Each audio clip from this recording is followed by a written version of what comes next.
Mas aí, a gente só pensa em hanseníase?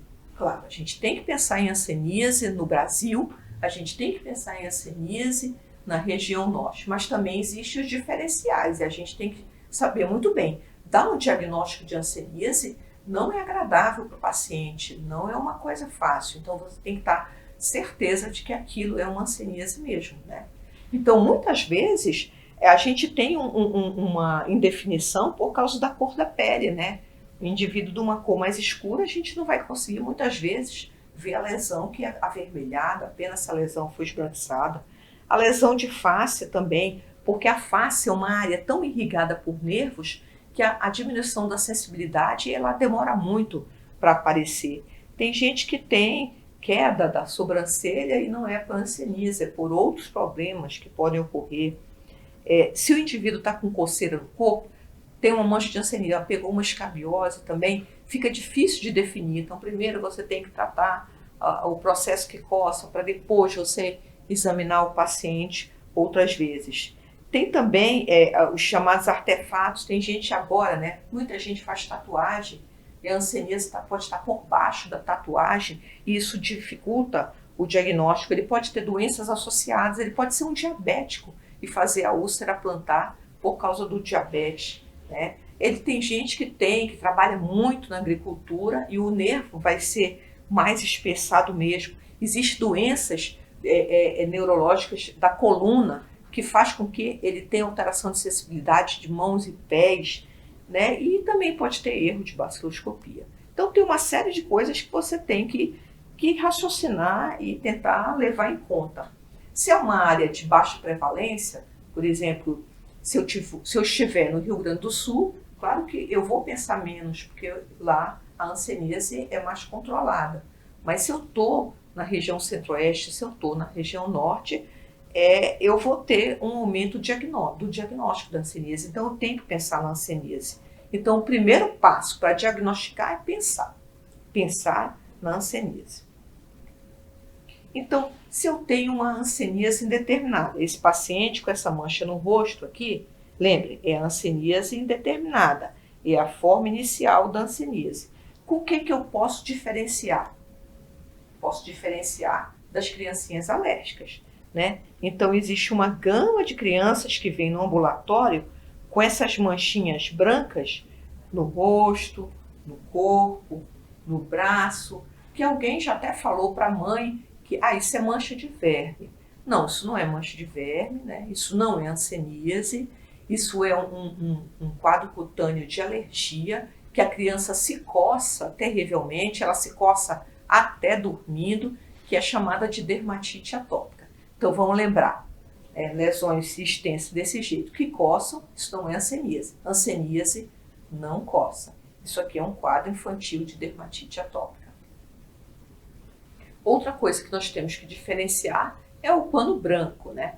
O pano branco, que ele tem esse nome de branco, mas ele é uma micose superficial que pode ter a coloração branca, rosa ou castanha, né? Eu botei, então, aqui dá para ver lesões esbranquiçadas ou vermelhas, mas aqui nesse detalhe que eu coloquei, as lesões são acastanhadas.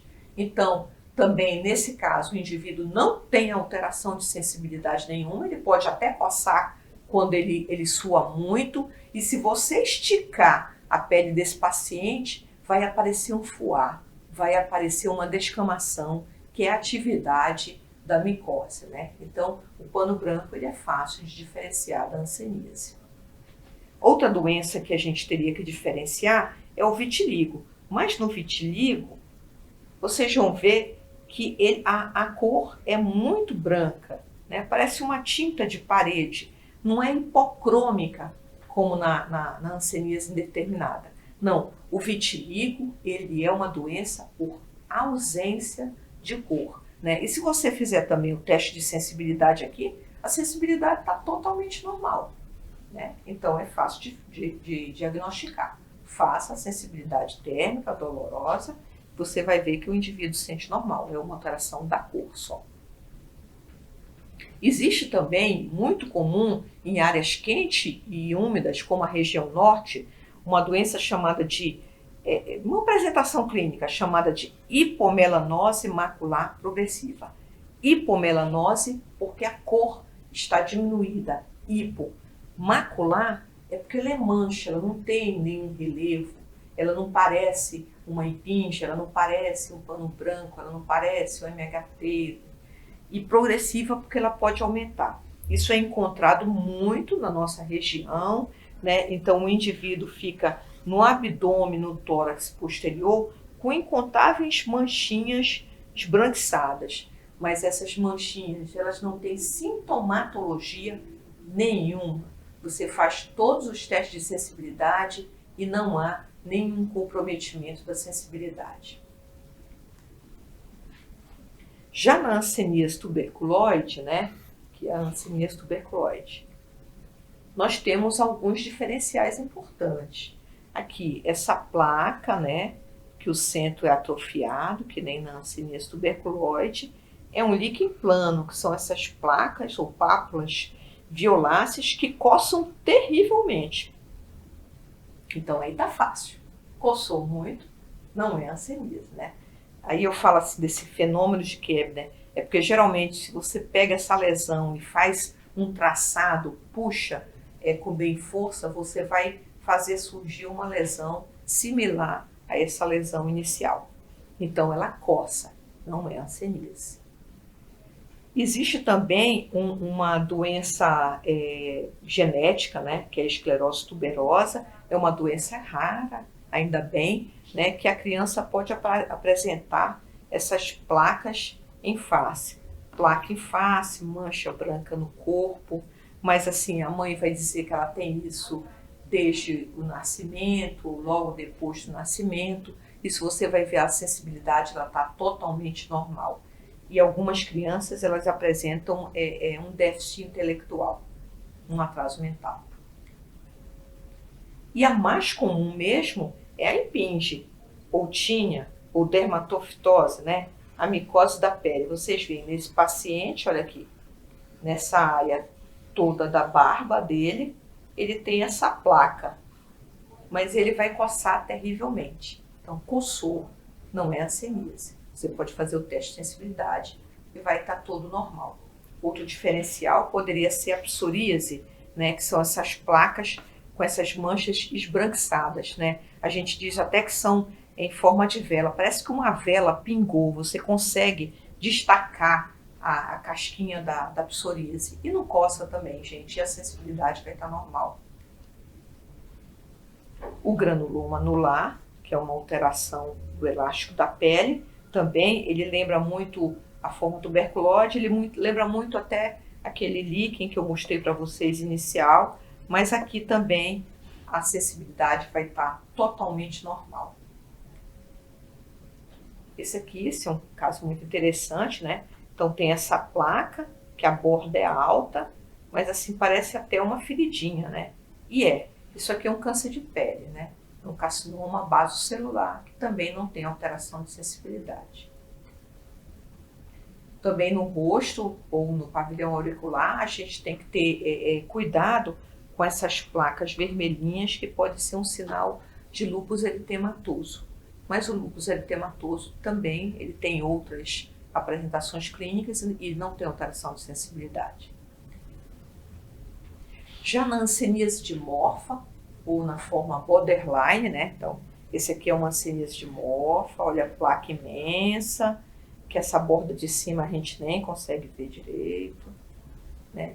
Uma coisa que a gente pode diferenciar, você vê que esse paciente tem uma placa imensa aqui no abdômen, mas não só no abdômen, são os dois lados, aliás, do abdômen, e tem na virilha, e ele vai falar para você que coça demais, né?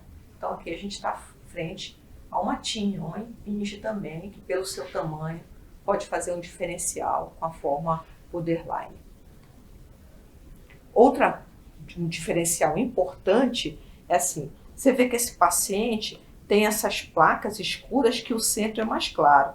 Hanseníase borderline.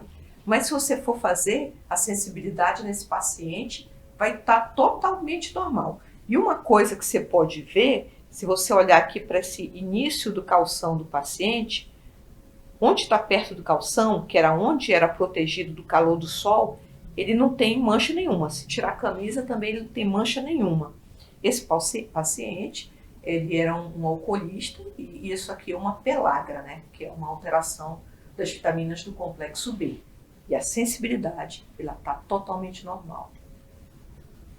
Um diferencial muito importante na nossa região, lembrar que a sífilis é extremamente prevalente, sífilis e HIV estão aumentando na região norte, no estado do Amazonas é impressionante a quantidade de pacientes diagnosticados, ela pode fazer um diferencial com a hanseníase também. Você vê que o paciente tem a costa toda infiltrada e cheia de pápulas, né? Aí nisso, muitas vezes você fica na dúvida da sensibilidade, vai fazer uma baciloscopia, a baciloscopia está negativa, mas faça um teste rápido para sífilis.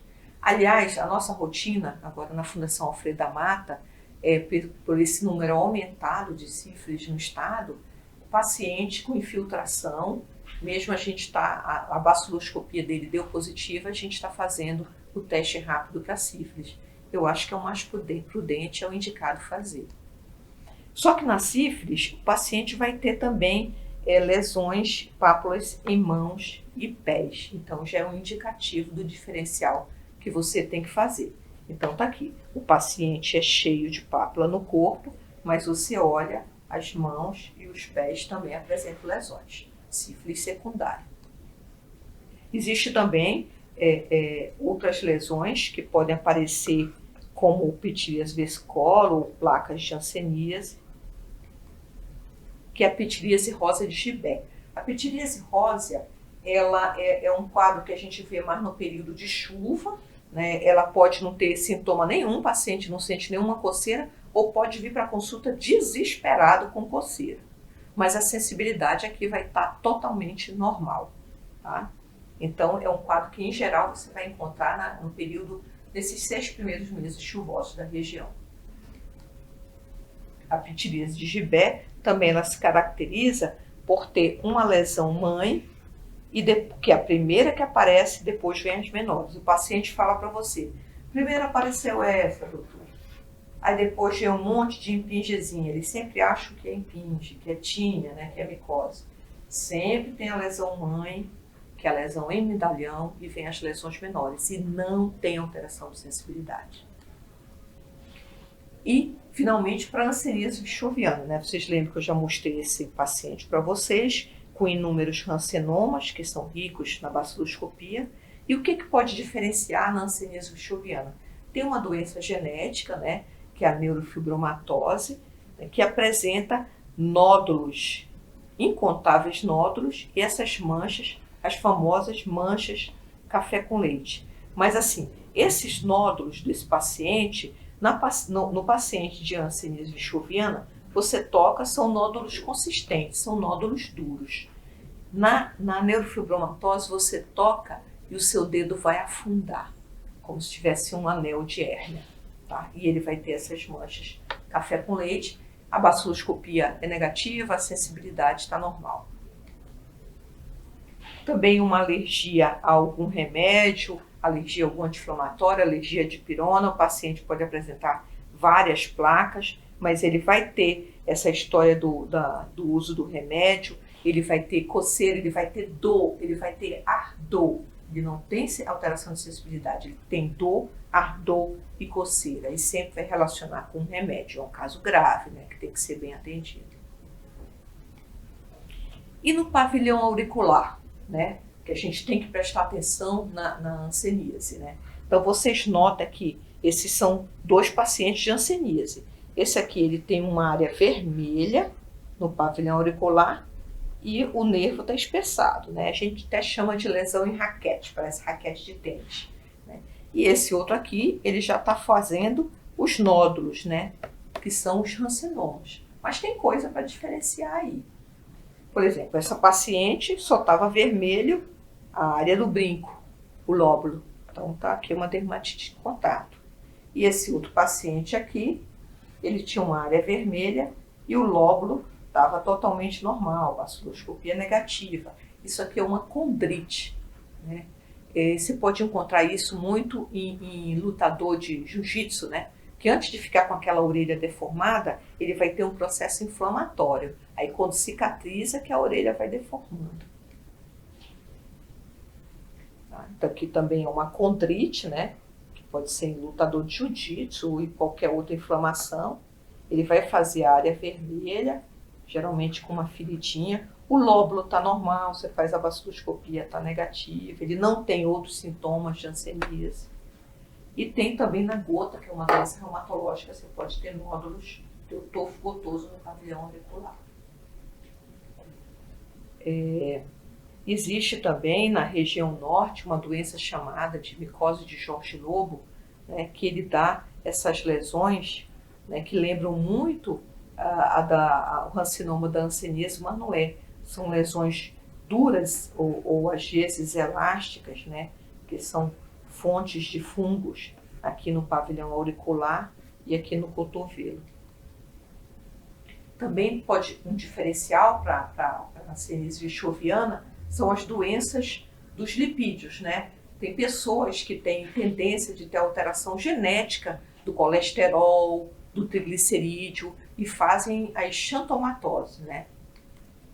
Então, as xantomatoses são essas pápulazinhas disseminadas de cor amarelada. Ela lembra o rancenoma. Então, às vezes não é fácil, né? Mas você vê, assim, esse paciente com essa pápula amarelada, pode não ser. O que você faz? Você faz a baciloscopia do paciente, porque o paciente, para ser vichoviano com essas lesões, ele tem que ser ricamente positivo na baciloscopia. E na xantomatose, não. Então, a baciloscopia de negativa é encaminhar para o clínico mesmo, que ele vai ter que fazer o exame do colesterol e do triglicerídeo. Então, e também não há alteração de sensibilidade em nenhuma área do paciente, né? Esses xantomas, né, eles também podem dar no calcanhar. E é alteração do colesterol. Também nós temos que ter as alterações neurais. Vocês lembram que tem a forma da hanseníase tuberculose que dá só no nervo, não é? E também tem outras doenças que dão comprometimento de nervo. Então, quais são essas que a gente tem que ter cuidado? O alcoolismo e o diabetes. Todas essas duas doenças, o alcoolismo é uma doença, eles apresentam alteração da sensibilidade da planta do pé, que se não cuidada, não for usado palmilha, ele vai evoluir por uma úlcera plantar, né? Então, em geral, o paciente de alcoolismo ou o paciente diabético, ele vai ter a alteração em luvas e botas. Ele chega queixando de dormência, ao mesmo tempo, em mãos e pés. Então, quando chega assim muito certinho, mão e pé, você tem que pensar em outra coisa que não seja em hanseníase. Aí você faz a baciloscopia negativa, né? Aí você pode pedir a glicemia desse paciente e ouvir o mesmo a quantidade de álcool que o mesmo utiliza diariamente, né? E também no alcoolismo e no diabetes a gente não vai ter o espessamento neural da hanseníase. Esse é outro diferencial. Então, 25% de todos os pacientes diabéticos, bem tratados ou não, um dia vão ter uma úlcera plantar. Então, se você tem paciente diabético também, no seu acompanhamento, orientar ele a isso. Existem umas alterações também neurológicas que confundem, né? Então, essa é a camptodactilia, é uma doença hereditária e que o dedinho, o quinto dedo, a criança já nasce com ele flexionado. Tá? Então, a mãe vai dizer, não, é dedo nascimento. A sensibilidade está normal e a massa muscular está normal, não tem amiotrofia da hanseníase, né? Então, é só a alteração da flexão do dedo.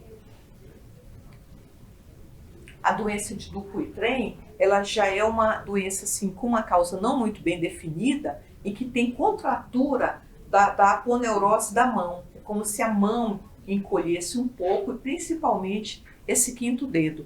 Mas também aí você vai ver o nervo não está espessado, você vai ver a sensibilidade, ela não está alterada, que deveria, se fosse hanseníase, estaria bem alterada a sensibilidade. A musculatura está normal, né? Então é retração da aponeurose. Existe também uma coisa que pode fazer atrofia de interósseos, que é a artrite reumatoide, né? Mas aí também o paciente vai ter outras queixas, ele vai ter dores articulares intensas, dores de pequenas articulações e sensibilidade normal. Existe uma doença do colágeno da pele, que é a esclerodermia sistêmica, né? Que a paciente vai ficando com a pele toda endurecida. Se vocês olharem a ponta dos dedos aqui dessa senhora, ela vai afinando, né? Então, é um diferencial importante, essa mão aqui é de hanseníase, mas o dedo do paciente de hanseníase, você vê que o dedo é redondinho. E da paciente que tem esclerodermia, é um dedo afilado. E também a paciente de esclerodermia, ela não vai ter os outros sintomas de hanseníase, não vai ter espessamento neural, né, alteração da sensibilidade. Muito comum atualmente, até como a síndrome do esforço do esforço de repetição, né, ALER, que é esforço repetitivo, é a síndrome do túnel do carpo. Né? Então, a síndrome do túnel do carpo, ela pode cursar, né, com a compressão do nervo mediano, que você também vai ter na hanseníase. Mas na síndrome do túnel do carpo, você vai ter outras coisas que vai diferenciar a hanseníase. Esse paciente, ele não vai ter espessamento dos nervos periféricos ulnares, né? Ele vai ter um comprometimento do mediano. E você pode fazer a sensibilidade e ela pode estar, assim, um pouco diminuída, mas não tão comprometida, não tão anestésica como num paciente de hanseníase tuberculoide. Tá? E ele vai ter também uma história de uso repetitivo da mão, você tem que perguntar qual o trabalho desse paciente. A síndrome do carpo, como comprometimento de nervo mediano, de qualquer forma, é um procedimento que tem que ser cirúrgico. Então, aqui só para mostrar, né, da síndrome do túnel do carpo, que ela pode acometer. Existe também umas dormências estranhas no corpo. Existe a notalgia parestésica e a meralgia parestésica, né? Então, a notalgia, eu até recebo muito paciente com notalgia, o paciente tem, na metade do tórax posterior, ele tem assim, ao mesmo tempo que ele diz que está dormente, ele diz que está coçando terrivelmente. Ele vem desesperado de coceira numa área bem delimitada das costas, né? Aí você faz o teste, ele diz, é uma área diferente, parece que está dormente, mas é uma compressão neural, né? É uma compressão assim pela área de T3, T4, T5, né? Se a pessoa não tem uma hérnia de disco, ela tem que começar a fazer alongamentos, pilates, yoga, alguma coisa que faça a descompressão desse nervo, né? Você faz a alteração de sensibilidade e ela está normal. Pode ter uma diferença referida, mas ela está normal e ele não tem outros sintomas de hanseníase. E você vai ver que começa a aparecer essa mancha escura na costa do paciente. É um quadro clínico de difícil tratamento. Né? E existe a meralgia parestésica, que é na lateral da perna. Né? Ela é uma compressão do nervo femoral lateral. Ela pode aparecer muito em pessoas que usam calça comprida muito apertada, ou cinto muito apertado. Calça comprida de lycra ou jeans muito apertada, ou cinto bem fechadinho, eles podem, com o tempo, fazer essa neuropatia dolorosa do nervo femoral lateral. Tá? E o paciente tem uma alteração de sensibilidade, mas não vai ter outros sintomas de hanseníase, né? Você faz a baciloscopia também, está negativa, você faz a histopatologia da biópsia, está negativa, e é muito típico, gente, dormência nessa área da perna, ela não é hanseníase, é essa meralgia. Então, a gente fez uma revisão geral de quem causa a hanseníase, quais os sintomas que ela pode ocasionar, como que a gente faz um diagnóstico de suspeição de hanseníase e como diferenciar de outras doenças. Então, o principal que eu queria deixar dessa nossa conversa é que a gente precisa, em nossa região, pensar em hanseníase. É o primeiro passo. Pensar em hanseníase, a gente vai diagnosticar hanseníase, os casos verdadeiros de hanseníase. A gente não precisa ter pressa, tá certo? Como eu disse anteriormente, é um diagnóstico sério. Então, para você fechar o diagnóstico do paciente, estude bem esse paciente, examine-o bem, porque a hanseníase atualmente é uma doença totalmente curável. A hanseníase tem cura.